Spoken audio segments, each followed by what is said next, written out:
rashes, clogged pores, tagyawat na sangkatutak. Yan ang makukuha sa araw-araw na pagme-makeup at sabay pa na hindi tama ang pinapahid natin sa ating balat para ito ay linisin. Importante na FDA approved, safe gamitin, maraming benepisyo sa balat at hindi kailangang mahal ang presyo. Lalo na sa pagtanggal ng makeup or just cleaning your skin at the end of every day, importante na effective ang facial cleanser and makeup remover. Para sa mga tulad ni Catherine Lulu na nagtatrabaho sa media, makeup is life. Kailangan daw kasi na presentable siya sa harap ng kanyang mga kausap. Nag-aaral pa lang noon si Catherine, hilig na daw niya ang pagme-makeup. Cathy, mahilig ka talaga mag-makeup? Love na love ko po ang pagme-makeup since high school, college. Parang feeling ko po kasi yun po ang nagdadala sa look ng isang tao. Nadala niya ito hanggang ngayon kahit siya'y nagtatrabaho na. Parang uso sa mga bata, ano? Parang ang aga na nilang magsimulang mag-makeup ngayon. Pero po sa pagme-makeup, kahit po gaano po kaganda yung makeup, meron pong paminsan na negative effect po yun. Minsan po kasi sa sobrang pagod, hindi nakakalimutan na po naming burahin, nakakatulugang may makeup. So, tendency po, magka-clog po ang pores, magbe-break out. So, hindi rin po masyadong maganda na ibinababad sa mukha. Hindi rin naman kasi sapat ang paghihilamos lang para tuluyang mabura ang kolorete sa muka. Ang ending, break out pa more kasi naiiwan na nakabara sa pores ng skin ang oil, dumi sa kalye at makeup na halo-halo na. Walang humpay na pimples at blemishes ang resulta. Ngayon, parati ka naka-makeup araw-araw, lalo na ngayon, nagtatrabaho ka na. So lalo na sa working girls, paano mo sinisigurado na nakakahinga ang balat mo?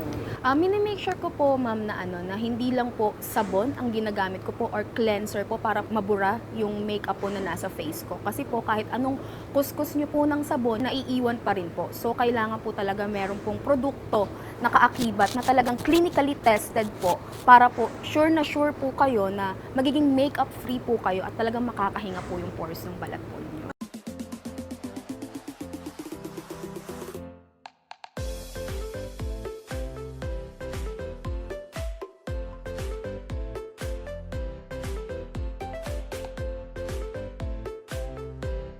Ibang stress din ang hanas ng drag queen na si Felicia Ding. Bread and butter, kabuhayan na kumbaganan niya ang pagme-makeup. Sa kanyang gabi-gabing drag performance, heavy stage makeup ang kailangan para lumabas ang creativity ng kanyang persona. Drag kasi ang pambuhay niya sa pamilya. Pinasok niya ang mundong ito para kumita ng maganda, pantusto sa gastos ng mga mahal niya sa buhay.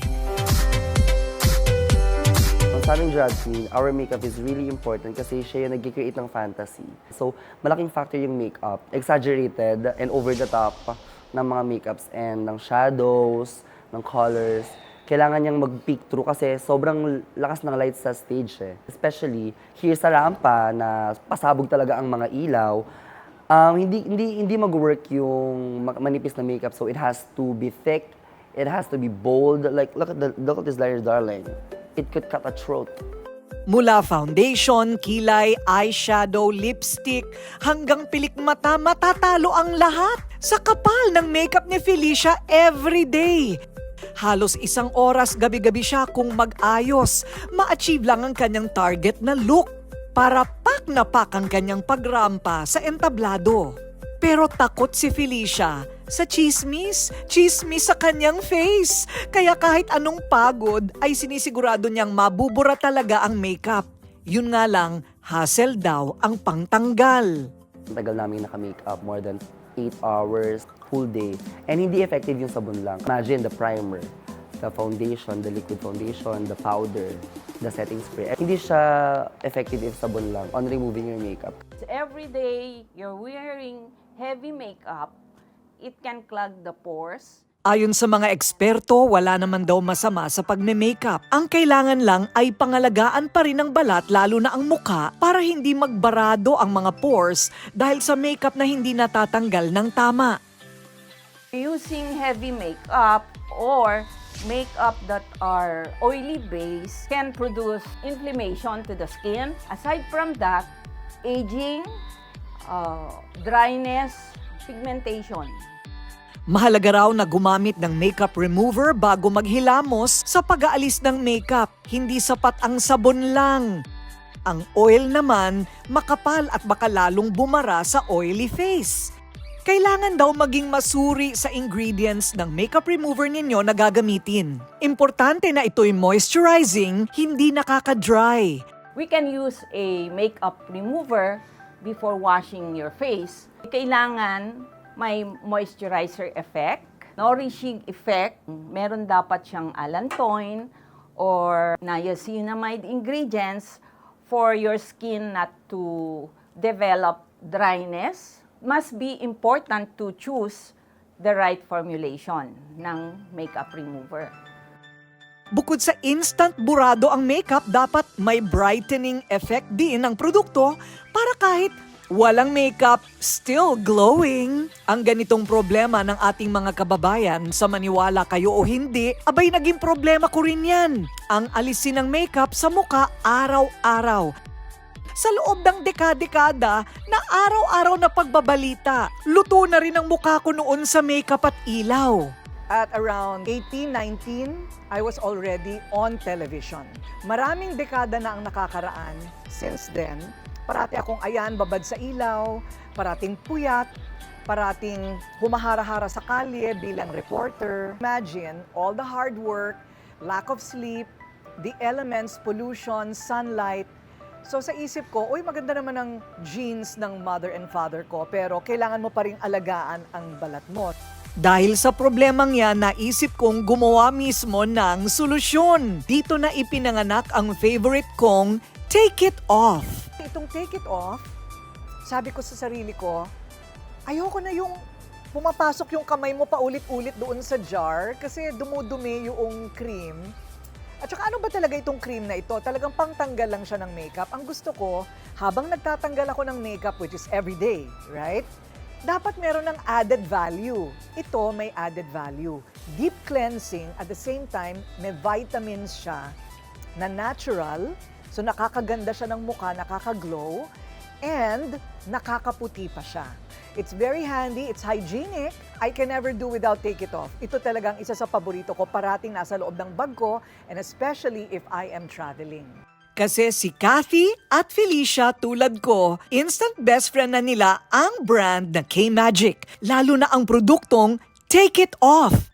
Yung sarili kong experience, pagtanggal ng makeup, hindi pwedeng sabon lang. Actually po ma'am, bukod po sa sabon, may na-discover po akong product. Ito po yung Take It Yes. Off. At wala pong charot ma'am.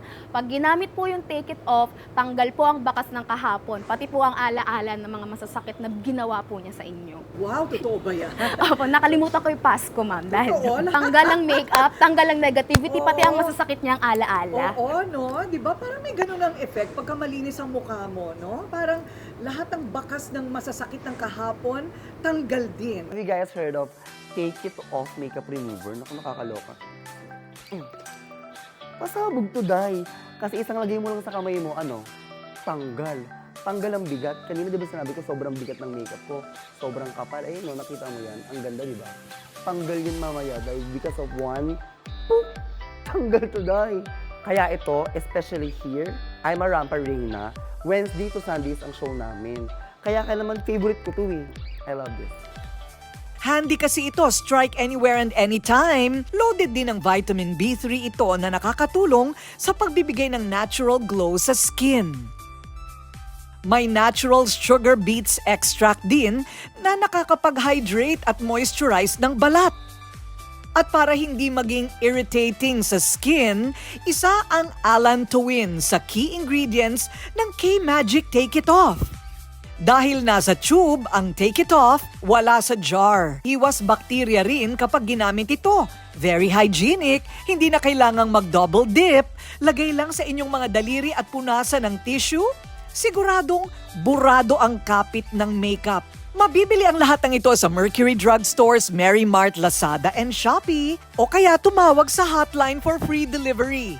Makeup is life. Pero skincare is lifer. Maging mapili sa mga inilalagay sa ating balat ha para ma-achieve ang confidently beautiful at best version ng ating sarili.